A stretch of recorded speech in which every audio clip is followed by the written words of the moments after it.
Hey, are you thinking about moving to Blue Mountain, Ontario, and you're wondering what might be happening in town, development-wise, some bylaws, just like kind of what's going on in general in town? Well, stick around because in this video, I'm going to go through a presentation that the town put on to give us realtors a general update of what's going on development-wise and bylaw-wise and just, what's going on in town in general. And I'm here to share that with you. If this is your first time on the channel and you want to learn everything there is to know about living in the Blue Mountains, make sure you subscribe and tap the bell for notifications. That way you'll be the first to know everything that's happening. My name is Kevin De Silva and I'm a local real estate agent here, and I get calls all the time from people just like you that are looking to make that lifestyle change, that move up here to the Blue Mountains. So if that's you, it doesn't matter if you're looking to do that next month, next year, or you simply just want to learn more. Reach out to me. All the ways you can do that are in the description box of this video, including a Zoom link where you could book a call directly on my calendar at a time that works for you so we could chat through it. Now let's get into the Blue Mountains development update. All right, so like I said, once a year, the towns, all the surrounding towns, Blue Mountains, Collingwood, Wasaga Beach, all the surrounding towns, we all get together and we talk about development. It's kind of like a 12-month recap of what's going on. And I'm gonna go through that now with you. So what's happening at Blue? In this presentation, we went through some just general information, populations, demographics, some building permit activity, some struggles on the building permits or struggles on development.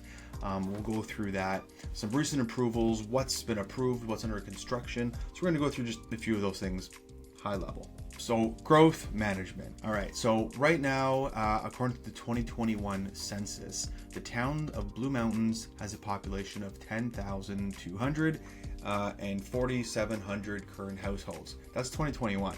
I am looking forward to the new numbers on that because it has definitely changed since then with a ton of activity the past few years in Blue Mountains. And you're gonna see that in just a minute. I'm gonna go through how many permits were given in the last couple of years since that census was taken. Their forecast planning over to 2026 to add 6,700 new population, new residents, and that's 270 people per year. 35 or almost 3,600 new households, which would be about 144 per year. Forecast looks bigger than that, so I'll show you that. So we'll see how that actually lines up or how it plays out. So yeah, let's go to the next slide here. So actually, going back here. So if it's 144 new units per year, let's look at this. Just in the past, this year they're at 150, which is kind of in line for new permits for new dwellings. But in the past, it's been significantly higher than that. But if we're going to go back to, let's say, 2016 to 18 numbers, it would hover around 200 per year there. Construction value in 2025, 268 million October. So this is up to October, and then the projections to the end of the year. They're calling it about $268 million value, which is great. It actually beats 2022 and, not significantly far off from 2021 compared to those other years. So that's doing pretty good. The 5-year average is 218 dwellings per year, and 204 million per year is the 5-year average of construction value. Development pipeline. Okay, by settlement area. So this is broken down. They've broken it down by Laura Bay, Thornbury, Clarksburg, Craigleith, and Camperdown. And then they've broken it down by single detached dwellings, semi-detached, rows and townhouses, and apartments. In Thornbury and Clarksburg, heavily weighted that there's more townhouses, beats it by 69%. The next closest would be single detached at 16%. In Camperdown and Lower Bay, flipped. So single detached takes majority of the new development pipeline coming that way at 76%, and then the next closest thing would be rows and townhouses in blue here, 15%.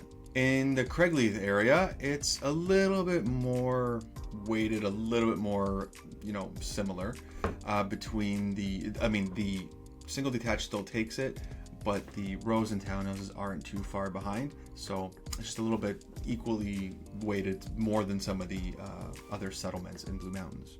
If you want more information on this and you want to stay on top of everything that is going on in the Blue Mountains, especially like development specific, well, first you're going to subscribe to this channel, and then second, you can go on thebluemountains.ca, and basically you just go like that, click it, we'll open it, and you'll see there's a bunch of ways you could subscribe. You could subscribe here. Where is it? It's supposed to be easy, right? Blue Mountain, come on. Where are you? Oh, right here, subscribe. I just missed it the first time. So you subscribe for email updates to your inbox, and you'll get everything that's happening in Blue Mountain. All right. In terms of active construction right now on the go, there's a few sites: Blue Vista Phase 1, Windfall Phase 6, and Hillside CBD Group. And there's some cool numbers here, so and some cool stats. One of the ones I like is that the Hillside CBD Group, it's got 20 single detached units, and those are going to be short-term rental friendly. So they're going to be added to the zoning that has that allows for short-term rentals. So that's kind of cool. Windfall Phase 6 has 166 units, 58 singles, and 108 semi-detached. There's actually a lot even on the resale market there if you want to go look at the other Windfall phases. Some of the semi-detached ones are hovering around the 900,000 range, plus minus 100,000, and then the detached, starting around 1.2 and in and around, and a little bit higher than that. But you can get a good sense of what's on the resale market in Windfall from all the other phases. And then Blue Vista Phase 1, 180 units, 87 singles, and 93 semis. Some projects that are in final stage of approval. We got Laura Bay Phase 4B, Alta Road Phase 2, the Park Bridge in Craigleith, McPherson Home Farm, Eden Oak Trailshed. So for Laura Bay, it's a total of 58 total units, 45 singles, and 15 row houses happening on the Laura Bay side, so that's just west of Thornbury. Remember, the Blue Mountains has a few different settlement areas. I just want to remind people, it's not just around Blue Mountain, right, where the skiing is. There's a few other settlements here. You can actually see on this map: Clarksburg, Slabtown, Camperdown, Laurie, Banks, West Meadows, Craigleith. Like there's a few, and there's a few more still. Heathcote down here. Alta Road Phase 2, there's 57. That's just completely detached units. Park Bridge, Craigleith, so that's leased land, and that will be a total of 211 units, 46 detached, and 165 rows. If we just go on like Park Bridge, let's just do it in the video. Park Bridge communities. They are a leased land community, so you don't own the land under you lease that, but it makes the properties more affordable than freeholds. Okay, so you can go and select by community. They have quite a few. They're very well known. They've got tons of regions. You can see all the regions here, even different provinces actually. So there's quite a few things going on here. I wonder if it shows about their new the new ones coming in. It doesn't show it yet, but they've got a few going on. So definitely check Park Bridge out for more affordable compared to freehold. We'll say it that way. And there's and then you got McPherson Home Farm, 215 total units, 44 singles, and 144 singles and 171 townhouses. And then Eden Oak, another big one over here, 194 total units, and a lot of them are apartments. We got 112 apartments, 46 townhomes, and 36 semi-detached. So lots coming down the pipe. I mean, if I'm thinking back to how many per year was it again that they were saying? Per year, 144 per year. Well, just in active, there right now for November 25, there's 366 active units. Now they don't all come in the same year; they take years to build, so it could average out. But I'm curious to see, because in the final stages of approval, just in these communities, there's 735 units. If we add up all the numbers I was saying, split between all the detached, semi-detached, row house apartments, there's 735 units right here. And then new planning files not yet approved. You got another 350 units just at the Homefield development, and there'll always be more being applied for. So we'll keep an eye on these. We're not going to get too into these right now, just because it's a little early. Okay. The Town of Blue Mountains is just going more with paperless online building submissions for building permits and planning applications. Just trying to stay with the times, just like everybody else. I'm not going to spend too much time here. They have some how-to videos if you need help on that. They are going to be releasing the new official plan in early 2026, and some of the key points that they are proposing for changes is the height and density of the housing, affordable housing, parks and open space, community planning permit system, agricultural and rural lands, commercial and employment lands, community design guidelines. I'm not going to go through each one of them right now, but I'm going to touch on a couple of them, okay? So mainly housing. So let's go to housing. The housing needs assessment. This has been an interesting piece and a slide.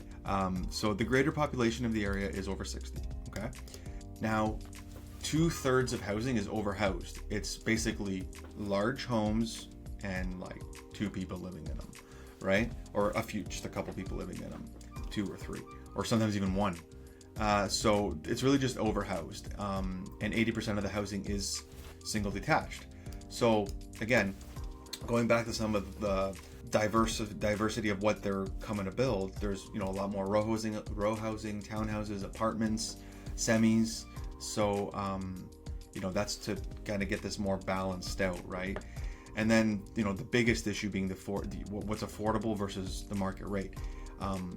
It's one thing to say let's just build affordable housing, but the market determines the market rates, not necessarily the builder. So, or even the owner. You as a homeowner, like if the house, if you have a unit and the province is deemed $1,250 affordable, but the market rate, your neighbor's renting it for $4,200, what would you be renting for? You can rent it for affordable rate. You're going to get a lot of applications, and you'd be helping a lot of people. But the reality is there's a very big bridge to gap, big gap here to bridge, I should say. Said that backwards. That's for rent, and then for ownership, it's still the same, just as massive. It's like 5 times the amount, the market rate versus affordable. So there's a few things that they're trying to do for that, which is one of the things is building ARUs, and we'll go through that in a second. So the policy updates, promoting more compact communities, again, more of those row houses, more of those apartments, some semis. There's already a few good examples of that. Windfall's a good one, a nice mix of units in there with semis, detached. They have the apartments. So I'd say that's a really good example of a more compact community, but it doesn't feel compact. It's actually, I think it's very well built. They're talking about maybe changing in some certain areas only, max 3 stories to 5 stories, large home conversions, which the ARUs will cover that in just a second.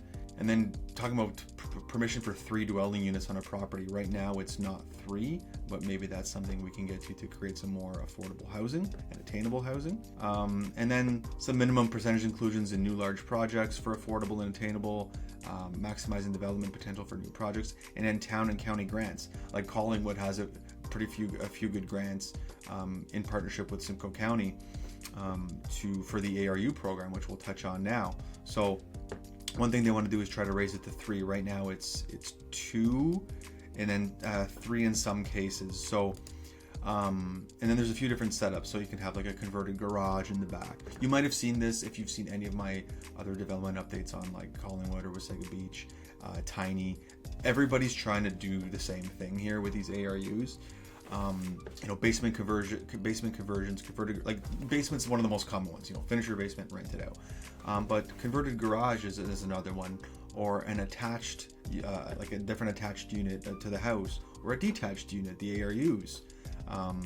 Additional residential unit, like the separate units though, right? Attic conversion if you have the space for that. Basement conversion, and how do we get, again, intensifying and getting some different options for housing. Now, for a lot of these to get these grants if once they come out with them, and to do these. It's not meant for short-term rentals. Again, there's a short-term rental map. Don't confuse it with long-term rentals. Just Google Blue Mountains short-term rentals map, and it'll show you where it's allowed and the rules for that. Actually, you can actually just watch our video on Airbnb and short-term rules. We have a full video on that across all communities in our area: Blue Mountain, Collingwood, Wasaga Beach, and Tiny. So they are working on that. Some town projects. Again, not going to spend too much time here. They're just continuously improving roads and the stormwater improvements. That's active. That's a big one that's been needed. And then a few other things, some road reconstruction. Again, not going to spend too much time on that. I think the ARUs was a good one of the main things I wanted to cover. In this video. What else? They're going to be improving some signage, some gateway signage, coming into the town of Blue Mountain, some signs. Oh, the municipal accommodation tax, the MAT tax. So this is in its first year. It's almost in its first full year of implementation, and so that is a 4% tax on any short-term stays, less than 30 days. So VRBOs, Airbnbs, hotels, they have to charge an extra 4% tax. And it's his first year of implementation, and I'm curious to hear how much that made. Other than that, for more information, again, you just go on the town's website, subscribe to this channel, and that way you can be covered on all fronts on what's going on in town.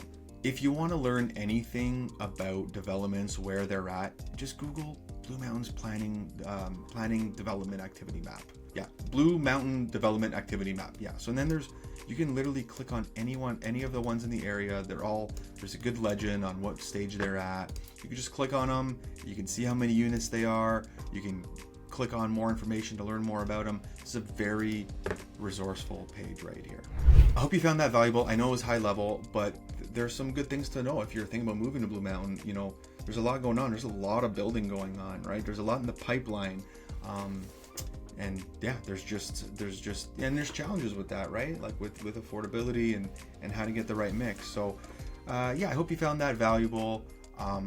Check if you have any questions. Again, reach out to me. All the ways you could do that in the description box of this video, including a Zoom link where you can book a call directly on my calendar at a time that works for you.